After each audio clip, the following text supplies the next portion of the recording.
This is Ren's new track, Money Ties. Let's dive right in. Godliness with contentment is great gain, for we brought nothing into the world, and we cannot take anything out of the world. Interesting. I can tell straight away that these words are adapted from 1 Timothy chapter 6 verses 6 to 10 in the New Testament of the Bible. The message of this verse warns against the dangers of greed and the pursuit of wealth, highlighting how it leads people away from contentment and can result in ruin and moral downfall. If we have food and clothing, with these we will be content. But those who desire to be rich fall into temptation, into a snare, into many senseless and harmful desires that plunge people into ruin and destruction. Ren has been open about his own struggles with Lyme disease, mental health, and the pressures of the modern world. The passage from Timothy about falling into temptation and being caught in senseless and harmful desires could also speak to the personal battles Ren faces, not just with money, but with the societal pressures and the human condition in general. This adds a layer of authenticity to Ren's music. He's not just preaching. He's someone who has experienced the pitfalls of life, temptations, struggles, pressures, and has had to navigate them while staying true to his artistic and personal values. This passage, then, could reflect both a warning to his listeners and a self-reminder about avoiding life's snares. But the love of money is a root of all kinds of evils. It is through this craving that some have wandered away from the path and pierced themselves with the many pangs of greed. And this speaks to Ren's rebellion against consumerism. The biblical verse emphasizes contentment with simple things, food, clothing, versus chasing wealth. Ren has often spoken out against the trappings of consumerism and the music industry's pressures for fame and fortune. He could have gone down a more commercial route, but instead, he maintains independence as an artist, relying on his authentic connection with fans and the rawness of his music. Ren embodies the biblical idea of contentment in his career. He doesn't need the massive wealth or mainstream commercial success. He's focused on meaningful work, connection, and personal fulfillment. This idea of contentment resonates deeply with his ethos as an artist, and the use of this passage reinforces his rejection of empty material success in favor of something richer: connection, love, and authenticity. And how about this for a paradox? While Ren often critiques societal norms and questions systems of power and wealth, as seen throughout his lyrics, using a biblical passage about money and greed draws on traditional morality to reinforce his message. What's intriguing is how Ren, an artist who often explores personal struggles with health, mental illness, and societal expectations, blends the sacred with the secular. The Bible is a deeply historical text, yet Ren repurposes it to reflect modern struggles with materialism and greed. It's like Ren is reminding us that some truths transcend time. The concerns about money and greed expressed in this passage are as relevant today as they were thousands of years ago.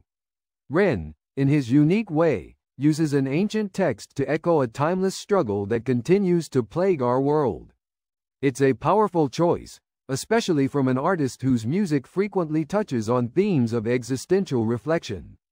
Another interesting detail is that Ren has a female voice deliver this biblical message before the song starts. This is notable because the Bible, particularly texts like Timothy, has historically been used by patriarchal systems. By having a woman deliver these words, Ren might be subtly reclaiming or recontextualizing the message, highlighting how the struggles with greed, power, and contentment affect everyone. Ren is, in a small but meaningful way, challenging the traditional power dynamics associated with the Bible itself. This is fitting for an artist who constantly questions authority and the status quo. But for Ren, it's personal. He has often rebutted critiques of his lyrics, allegations of being misogynistic, by pointing out that he has so much respect for his mom and his sister, and he believes every woman in the world should be treated with the same respect and reverence in which he holds them. Money makes the world go round. Money makes a pure man lawless, proud. Money makes a man's verb consummate the noun, cause an action to a thing is inspired by the pound or the dollar. Money makes a man's verb consummate the noun. 'Cause an action to a thing is inspired by the pound or dollar. That is a beautiful turn of phrase, and quite unusual too. Think about what we just heard in the scripture. The love of money is the root of all evil. This proverb suggests that money inspires people to take actions that lead to evil, emphasizing how financial desires, the noun, drive harmful actions, the verb. And how about the phrase, we are what we repeatedly do? Aristotle's idea in Nicomachean Ethics suggests that our actions, verbs, define our essence, noun. While this isn't directly about money, it speaks to the concept of actions, verbs, shaping or fulfilling something about who we are, noun. And I think this plays on Ren's mind a lot when it comes to money. That's why he stresses in multiple songs that we are all part of this old money game. Think about Ren's personal relationship with money. On one hand, he needs money to fund his career and, critically, to pay for his medical treatments for Lyme disease. He is vocally proud that he is now self-sufficient and doesn't need to rely on crowdfunding. On the other hand, he critiques the very pursuit of wealth that leads people away from what's truly important. Like us all, Ren lives in the paradox that money both sustains his life, through medical care, and represents something that corrupts society. This adds a deeply personal layer to his critique of money and greed. He knows firsthand both its necessity and its dangers. So here's another quote. Things fall apart, the center cannot hold. From W.B. Yeats' The Second Coming. This explores how structures, nouns, disintegrate through actions or forces, much like how money could drive the destruction of ideals or values through greedy actions. And one more, to strive, to seek, to find, and not to yield. In Alfred Lord Tennyson's poem Ulysses, these verbs are tied to the ultimate noun, the pursuit of knowledge and experience. The poem's structure revolves around actions motivated by desire. Profit, preach profit, and we follow. When the scholar teach dishonor, that's a bitter pill to swallow. The biggest bank robber are the banks and the politicians, but judiciary are whores. What a shock! When we lose sight of live and let live, forget your soul is made much richer by the love that you give. If you're living just to make a living, that's all that is. And when you're lying, slowly dying, well, you die with a grin. Now digging up the root of evil, money too like a blade. You can slice across the jugular or carve and create. But when the money ain't the means, but the means is the money, you start to compromise ideals for dollars, morals get bloody. So here Ren is saying that money is just a neutral tool which can be used for good or for evil. Imagine money as a misunderstood sculptor. When it's used properly, it carves out beautiful masterpieces, but when misused, it creates grotesque, abstract nightmares that don't make any sense, but still sell for millions at an art auction. Money is like a wild artist whose work sometimes doesn't even look human anymore. Money's out here pulling a Picasso on our ethics. One second you've got a clear picture of your values. The next you're looking at some fucked up arrangement of limbs and wondering where your conscience went.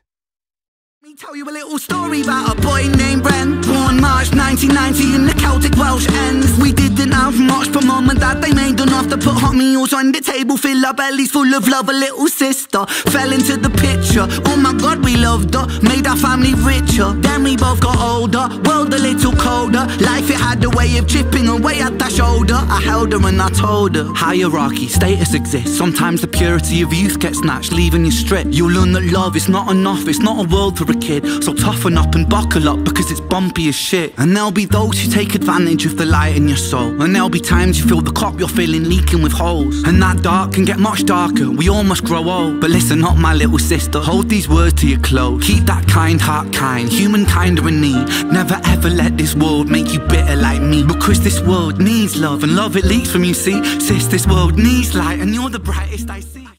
This is absolutely heartwarming, and somehow heartbreaking at the same time.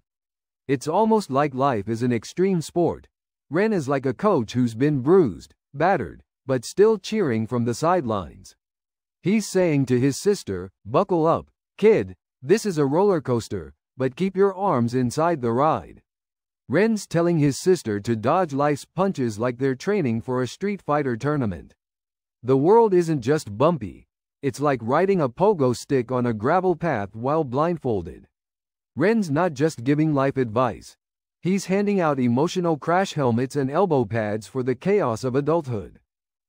See your wings have feather more than ever. Mine were torn by my oppressor. Sickness scorned me, but whatever. By your side we fly together. Give me flight when I could never. A releasing of the pressure, and the pressure makes a diamond. I will shine with you forever. Fuck greed, fuck depression, fuck bullies, fuck the jealous. Fuck every man who made you feel less than a treasure. And fuck a world that makes us feel small. Fuck the forces that divide us. Now's the time to stand tall, because This is sterling advice to his sister, built upon his own experiences, extracting light from all the negatives he has been through. Imagine depression and bullies as actual, cartoonish villains in a video game. Ren's suit of armor is love, and his sword is music. Depression tries to grab him with tentacles of darkness, but he's slashing away, leveling up each time he writes a lyric or reaches out to his sister, his other loved ones, and those he has lost along the way. The end goal, the boss fight, is to defeat the greed dragon that hoards all the world's empathy in a cave. Ren's not just battling depression, he's in a full-on video game boss battle. Depression's the final boss with an HP bar that feels endless, but music is his cheat code. Money makes the world go round. Money makes the sick boy sicker somehow. Money gets a man mug punched in his mouth. Money run the gang thug, drug money plow. Money makes open case close. Money bend love, make war, make ghosts. Money gives a poor man hope. Money saves lives, takes lives, money both. Money isn't, money's just that. Money's just a concept, people are trying. Tax up the poor man, feed up the fire. Money's just cash. Take money, take money, take money, take. Fake money, fake money, fake money, fake. Money ties, money ties, money ties, ayy. Money lies, money lies, money lies, ayy.